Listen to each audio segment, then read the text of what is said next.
निगम जल संस्थान तो आज कह रहा है, लेकिन ये पिछले 20 सालों से ये बात बराबर चल रही है कि पीने वाला पानी का संकट बढ़ने वाला है। तो आरओ का जो पानी वेस्टेज होता है ना, 1 लीटर के लिए कम से कम कितना 3, 4, 5 लीटर जितना लेकर आप 1 लाख रुपए तक आपकी जितनी सामर्थ्य है उसके अनुसार जो है हम जल कुंड उनके नाम से बना देंगे। नमस्कार मेरे सभी दर्शकों को, मैं हूं दिवेश बहुगुणा। गर्मियों के दस्तक के साथ ही उत्तराखंड में वनाग्नि की घटनाएं तो देखी ही जा रही हैं, लेकिन एक और संकट उत्तराखंड में गहरा रहा है और वो है पीने का पानी। हाल ही में जल निगम ने अपने एक सर्वेक्षण में पाया कि उत्तराखंड में जल का स्तर कम होता जा रहा है और कई सारे शहरी और ग्रामीण क्षेत्रों में पीने का पानी खत्म हो सकता है। वहीं इसके साथ ही उत्तराखंड में वनाग्नि की भी कई सारी घटनाएं देखी जा रही हैं। हजारों हजार हेक्टेयर जंगल आग की भेंट चढ़ रहे हैं और दूसरी ओर जो शहरीकरण उत्तराखंड में हो रहा है, स्मार्ट सिटी के नाम पर जो पेड़ों का कटान किया जा रहा है, उस वजह से भी जल स्रोतों पर कितना प्रभाव पड़ रहा है और इससे उत्तराखंड की जो जैव विविधता है, जो बायोडायवर्सिटी है, ये कितना ज्यादा प्रभावित हो रही है। इन तमाम सारे मुद्दों पर चर्चा करने के लिए हमारे साथ मौजूद हैं जाने माने पर्यावरणविद श्री द्वारिका प्रसाद जी। सर, बहुत बहुत शुक्रिया समय देने के लिए। सबसे पहले तो आपको नमस्कार सर, अभी जो जल निगम के द्वारा जो सर्वेक्षण किया गया उसमें ये पाया गया कि उत्तराखंड में जो है पीने का पानी खत्म हो सकता है शहरी क्षेत्रों में, ग्रामीण क्षेत्रों में, और जल का स्तर भी है वो कम होता जा रहा है उत्तराखंड का। क्या वजह हैं इसकी? देखिए, जल निगम जल संस्थान तो आज कह रहा है, लेकिन ये पिछले 20 सालों से ये बात बराबर चल रही है कि पीने वाला पानी का संकट बढ़ने वाला है। इसके पीछे कई कारण हैं, कई कारण ये है कि एक तो क्लाइमेट चेंज का प्रभाव इस पर पड़ा है, दूसरा वनाग्नि, तीसरा शहरीकरण, चौथा शहरीकरण के साथ जो हमारे प्राकृतिक जल स्रोत थे उन पे कब्जे हो गए हैं। हमारे तालाब थे उन पे कब्जे हो गए, छोटे से धारे पनियारे थे उन पे कब्जे हो गए। फिर इसके बाद आता है कि जो प्राकृतिक जल स्रोत थे भी, है भी बचे हुए, उस पर एक सरकारी योजना चल पड़ी, सीमेंट की लिपापोती। झट से गए धारे पनियारों पर, वहां पर सीमेंट को लगा करके और वहां से पानी गायब, और पेड़ों का कटान।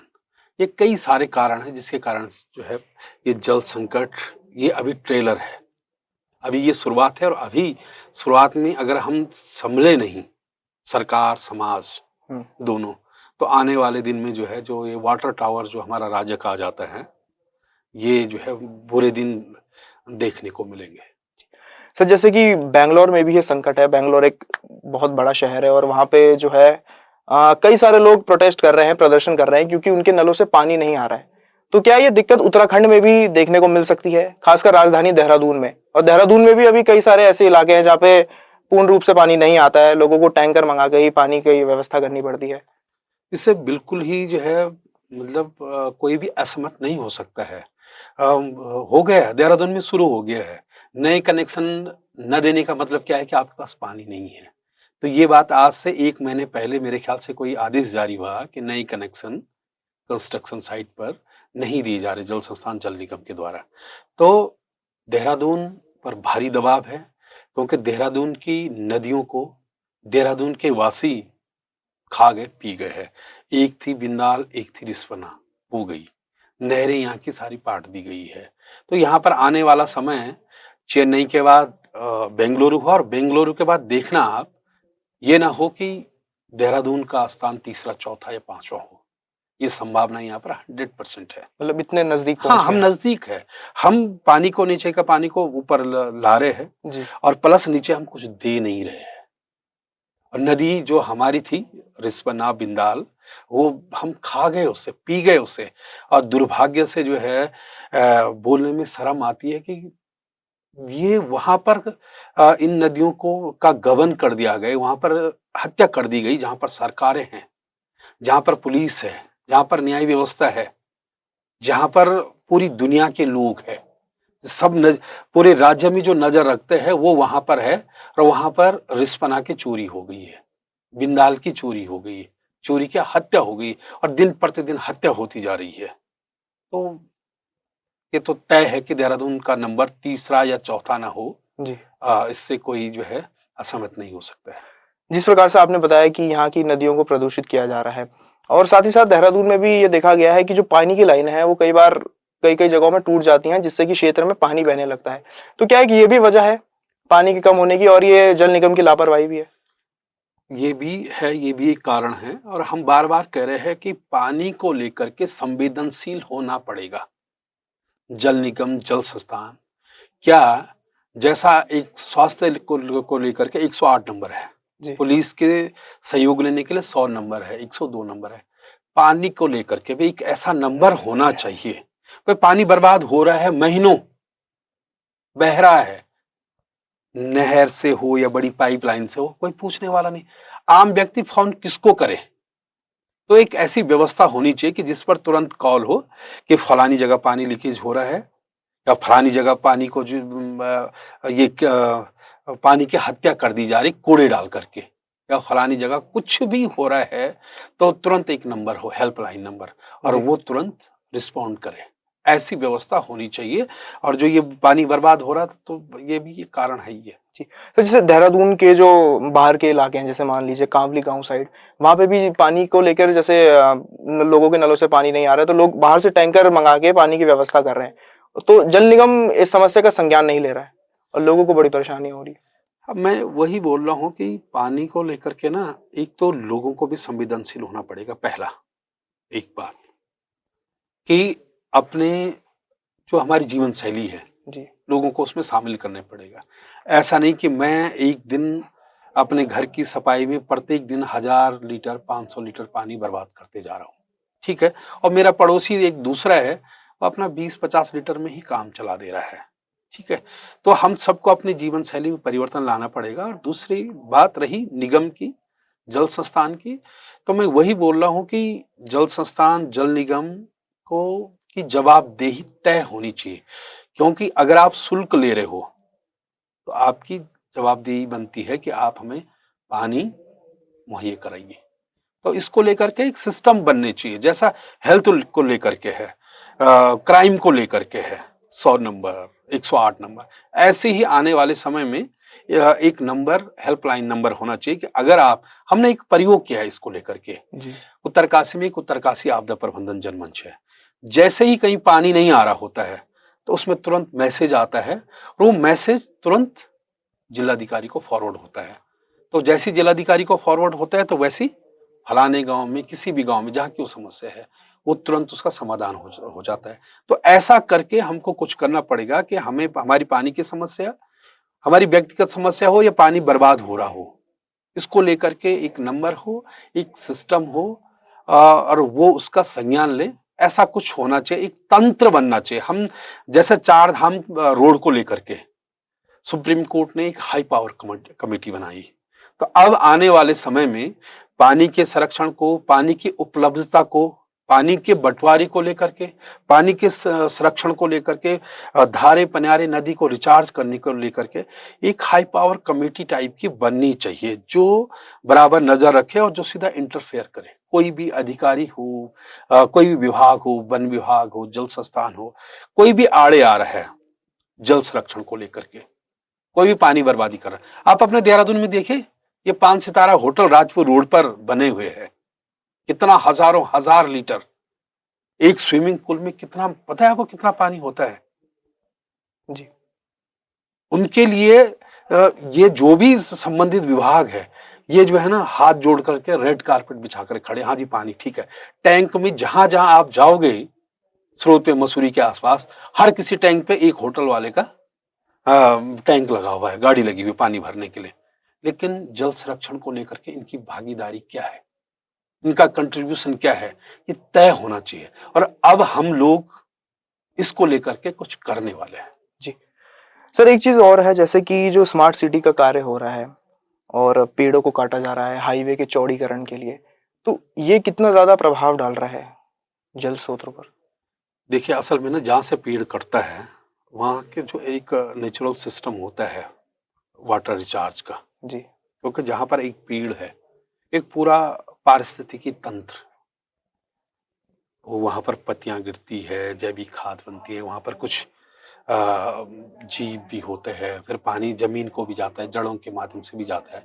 आप ये बताइए कि एक पेड़ अगर उतना काम कर रहा है और उस जगह उसी सीरीज में 100 पेड़ काटे जा रहे हो तो इकोलॉजी तो डिस्टर्ब होगी। तो ये भी एक बड़ा कारण है, ये भी बड़ा जी। कारण है। लेकिन अगर हो रहा है विकास को लेकर के जहाँ पर ज़रूरत है, तो ज़िम्मेदारी के साथ आप प्लांटेशन कहाँ पर कर रहे हैं? ज़िम्मेदारी के साथ आप क किस कैचमेंट को रिचार्ज कर रहे हो? किस कैचमेंट को आप ट्रीट कर रहे हो? जो हमारे जलागम क्षेत्र है, तो ये होना चाहिए। जी। ये सर, जो पिछले कुछ समय से वनाग्नि की भी घटनाएँ देखी जा रही हैं उत्तराखंड में और हज़ारों हज़ार हेक्टेयर जंगल जो हैं वो आग की भेंट चढ़ रहे हैं।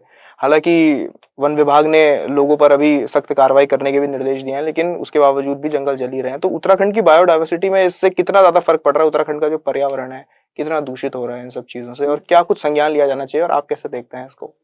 देखिए ऐसा है ना जो वनाग्नि है ये बड़ा दुर्भाग्यपूर्ण काम है। चाहे ये जैसे भी लगते हैं, जो भी लगाता है। इसमें देखो कितनी हत्याएँ हो रही हैं, कितने जंगली जानवर हत्या हो रही है, वो ना जलाए जा रहे हैं। जी। तो ये एक मतलब उत्तराखंड क्या देश के पर्यावरण के लिए बड़ा खतरनाक है। इसको लेकर के वन विभाग को थोड़ा-सा होमवर्क करना पड़ेगा। वन विभाग को अपने वो ब्रिटिश काल के जो कानून है, उससे थोड़ा-सा बाहर आना पड़ेगा। उसको आम जन के साथ मिलना पड़ेगा। अब बताइए आप, जंगलों में कोई तालाब बनाना चाह रहा है, वन विभाग उसे बनाने नहीं देगा। जी। वन कानून 1980 सामने पर आ जाएगा। आप खुद बनाओगे नहीं। ये आप बना भी रहे तो आपकी कैपेसिटी मुझे नहीं लगती किसी विभाग, किसी डिपार्टमेंट या सरकार की कैपेसिटी उतनी है, जितनी आम जन की और जनमानस की है। तो आपको थोड़ा इसको लेकर के सोचना समझना पड़ेगा और दूसरा हम सरकार से भी अनुरोध कर रहे हैं कि सरकार वन कानून 1980 में थोड़ा-सा शिथिलता बरतने की बात करे, जल संरक्षण को लेकर के, वनाग्नि को लेकर के। आप देखिए, ये धधक रहे हमारे पूरे पहाड़। इसका कारण क्या है कि वहाँ पर नमी कम है, बरसात कम हो रही। सबसे पहला कारण तो ये है क्लाइमेट चेंज का जो प्रभाव है। दूसरा बारिश जो बहुत कम हो रही। तीसरा क्या है कि वहाँ पर नमी नहीं है, पानी जो स्रोत है भी है, हमने उनको रोकने का प्रयास नहीं कर रखा है। हमने ये प्रयास नहीं कर रखा कि एक भी छोटा धारा कहीं पर किसी जंगल में है, तो उसे टेप करके एक सीरीज नहीं बनाई हमने। जी। हम दावे के साथ कह रहे हैं और वन विभाग को बार-बार कहेंगे कि आप अपनी कार्यशैली में परिवर्तन लाइए, अदरवाइज पूरे जंगल राख हो जाएँगे और जंगल राख होने का मतलब हमारी संस्कृति, हमारा जीवन, हमारी नदी, हमारे गाँव सारे खत्म हो जाएँगे। जंगली जानवर और मानव के बीच जो संघर्ष बढ़ा, उसका कारण क्या है? Forest fire. और फॉरेस्ट फायर क्यों हो रही कि हमारे जंगल पानीदार नहीं रहे। वहाँ पर पानी नहीं है, वहाँ पर नमी नहीं है, हेलीकॉप्टर से हम कितना पानी डालेंगे? तो हमें ये सुधार करने की ज़रूरत है कि जो जंगल में पानी है, उसको हम रोकें, जलकुंड बनाएँ और आम व्यक्ति जो करना चाहता है, हम लोग क्या कर रहे हैं? हम लोगों ने एक कोशिश की और अभी लगातार चल रहा है कि जंगल में लोगों को बोल रहे हैं कि आप अपने जन्मदिन पर एक तालाब बनाइए। बड़ा लोगों ने हाथों हाथ लिया। उत्तरकाशी के चामकोट के जंगल में 3500 जलकुंड बने। 2023 में 1,38,000 जलकुंड बने। उससे पहले की बात बताऊं मैं, कुरहा गांव है एक, वहां पर लोग गए मोटिवेट होकर के मैं दादा के नाम से जंगल में एक तालाब बनाऊंगा, कच्चा जलकुंड बनाऊंगा। और दुख की बात है कि फॉरेस्ट वालों का फोन आ जाता है कि आप साहब चौकी आ जाइए। जो अवैध कटान कर रहे हैं आप उस पर उतनी कार्रवाई नहीं कर रहे हैं। जी। कर रहे होते तो जंगल नहीं कटते, कर रहे होते तो जंगल नहीं जलते। आप उस व्यक्ति के लिए बोल रहे कि आप आ जाइए, चौकी आ जाए, तो फिर क्यों वो उसमें शामिल होगा? क्यों वो पानी जल संरक्षण के काम में शामिल होगा? तो हमको थोड़ा-सा समझना पड़ेगा, देखना पड़ेगा वन विभाग को खासकर कि वो अपनी शिथिलता उसमें बरते। हम सरकार से भी अनुरोध कर रहे हैं कि वन कानूनों में थोड़ा-सा आप शिथिलता लाइए। चार धाम रोड के लिए हम बार-बार कह रहे हैं कि आप विकास के लिए अगर हर किसी कानून में बदलाव कर सकते हैं, करना चाहिए, हम स्वागत कर रहे हैं। लेकिन पानी वाले मुद्दे में आप क्यों इतनी शिथिलता बरत रहे हो? ऐसा नहीं कि कहा नहीं जा रहा। मैं पिछले 2 साल से सरकार को कह रहा है कि आप केंद्र सरकार को भेजिए यहाँ से, अपनी रिपोर्ट भेजिए ताकि हमारे जंगल सुरक्षित रहे, हमारे धारे पनियारे सुरक्षित रहे, हमारे जंगली जानवर सुरक्षित रहे, लोग सुरक्षित रहे। जी। तो ये कुछ अभी वन विभाग को ओवरऑल होमवर्क होमवर्क करने की जरूरत है, समाज के साथ, नागर समाज के साथ बैठ करके। सर, जो पिछले कुछ समय से जल जंगल जमीन की मांग उत्तराखंड में उठ रही है, भू कानून को लेकर जो मांग उठ रही है, तो क्या ये मांग इन समस्याओं का समाधान हो सकती है? बहुत हद तक, बहुत हद तक, बहुत हद तक इस संदर्भ में मैं कह रहा हूँ, क्या है ना कि पहाड़ बिक गया है पूरा, पहाड़ बिक गया, कंक्रीट के जंगल बन गए, आश्रमों के नाम पर, होटलों के नाम पर। वहाँ स्थानीय लोग नहीं है, या स्थानीय लोग आपको किचन में दिखेंगे, गेट पर दिखेंगे, या उनके रेस्टोरेंट में दिखेंगे, या आश्रमों का झाड़ू पोछा करते हुए देखेंगे। 200 नाली जमीन एक आश्रम खरीद दे रहा है। आउटपुट जी। कितना है वो भगवान मालिक है। शिक्षा के नाम पर, स्वास्थ्य के नाम पर हम उसका विरोध नहीं कर रहे, लेकिन जो जमीन खरीदी जाती है शिक्षा और स्वास्थ्य के नाम पर खरीदी जाती है। शिक्षा और स्वास्थ्य के नाम पर जब आश्रम 100-100 नाली और 200-200, 300-300 नाली जमीन ले रहा है और इतने सारे आश्रम बने हुए हैं, तो आज तक तो पहाड़ में तो सारे मेडिकल कॉलेज होने थे, सारे हाई-फाई स्कूल होने थे, फिर पलायन क्यों? हमने देखा एक आश्रम उत्तरकाशी में है, बड़े आंदोलन किए लोगों ने, जब उसने सड़क को ही घेर लिया था, सड़क को ही जो है अतिक्रमण कर लिया था, उसने वहां के पानी के धारे जो थे वो सारे बंद कर दिए। कई सारे ऐसे ही है। तो भू कानून कुछ हद तक जो है, कुछ क्या 95% तक सारा समाधान भू कानून में है। भू कानून। जी, जी। बहुत जरूरी है। सर, जल संरक्षण को लेके जैसे आप काफी लंबे समय से काम करते आ रहे हैं, तो क्या-क्या उत्तराखंड में आपने जल संरक्षण को लेकर क्या-क्या जागरूकता फैलाई और भविष्य की आपकी क्या योजना है? देखिए, हमेशा क्या है ना कि मैंने कन्याकुमारी से देहरादून तक साइकिल यात्रा की है। बंगाल से, पश्चिम बंगाल से देहरादून तक तो साइकिल यात्रा की है। जी। ये जल, जंगल, जमीन और अपने परंपरागत भोजन को लेकर के, समझ को बढ़ाने के लेकर के। तो बहुत सारी जगह बहुत सारे अच्छे प्रयोग हुए हैं। मैंने साउथ इंडिया में देखा है, बहुत अच्छे प्रयोग हुए हैं।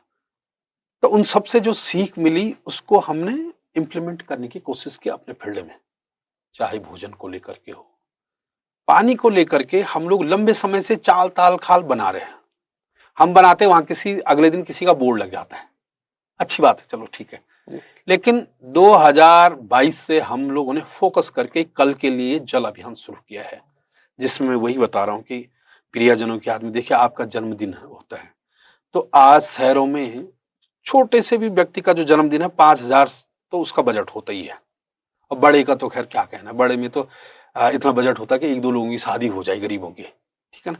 हम उनको बोल रहे हैं कि आप उस पैसे को वहां न खर्च करके आप एक जलकुंड बनाइए, तालाब बनाइए जंगल में, हम बनाएंगे, आप नहीं बना सकते, हम बनाएंगे। तो अभी तक हम 1.5 लाख के आसपास जलकुंड बने हैं और अभी बनेंगे। दूसरा, हम स्कूलों को साथ लेके चल रहे हैं। हमने एक स्कूल एक जल स्रोत की स्कीम शुरू की है कि हम स्कूलों के पास जा रहे हैं, उनके बोल रहे कि आप स्कूल ये एक जल स्रोत गोद लीजिए। तो उत्तरकाशी के एक स्कूल है, मैं बड़े फक्र से उसका नाम लेना चाहूंगा, जी। एंजल्स एकेडमी मातले में। उन्होंने हम सबसे पहले उनके पास गए, उन्होंने एक धारा हमारे कहने से गोद लिया। तो अभी हम राज्य में कम से कम 10,000 धारों तक अपने रीच बनाएंगे। लेकिन इसके लिए वही, जब वो कैचमेंट एरिया में जलकुंड बनाने की बात होगी, पेड़ लगाने की बात होगी, तो तब वन विभाग उसमें सहयोग करे, ठीक है ना। एक ये काम है। दूसरा काम, हम जल नायक बना रहे हैं।